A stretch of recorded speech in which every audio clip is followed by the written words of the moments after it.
So it's now my job to color and quote-unquote ink the drawings, kind of like you would in a comic book, but using pixel art. I use a program called PicSquare to draw pixel art on the go, and while it supports time-lapse exports, it doesn't actually show the reference layer that I'm using, so I'll overlay that here. When I'm inking a larger piece like this, I like to use colored outlines, as it helps to distinguish where one section of a character ends and begins. You can also see me mixing lighter colors into the line art here, which is a technique known as anti-aliasing. This helps to smooth out the lines and imply a higher resolution than is actually available. The biggest challenge with this inking process is trying to be faithful to the original artwork at this resolution.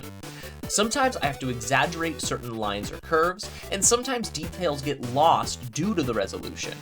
I want to do justice to these drawings, but when every pixel counts, I have to be mindful of where I'm placing them. It doesn't matter so much for a piece like this, where the character takes up such a large part of the image, but for other pieces, like this one of Bimmy and Octo searching through Kyle Kaboom's secret lair, I spent a lot of time working on Bimmy's face to try and get his expression right. Small changes in pixel placement give wildly different expressions. As I move on to the other poses for Bimmy, I erase all the sections of him that I need to redraw, but try to keep as much as I can.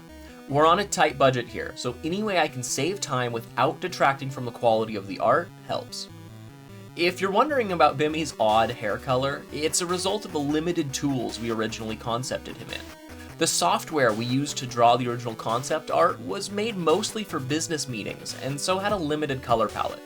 I jokingly used the green highlighter on his hair, and we pretty quickly fell in love with the look.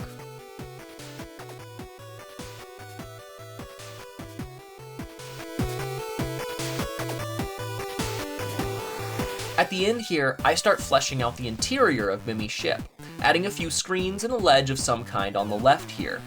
I imagine this to be a tape deck or maybe CD player, and eventually I might draw some tapes or CDs stacked on top of it. It might be a little bit anachronistic, but I like the idea that we'll still be using physical media in 2063. If you want to know even more about our art process, check out the video linked below.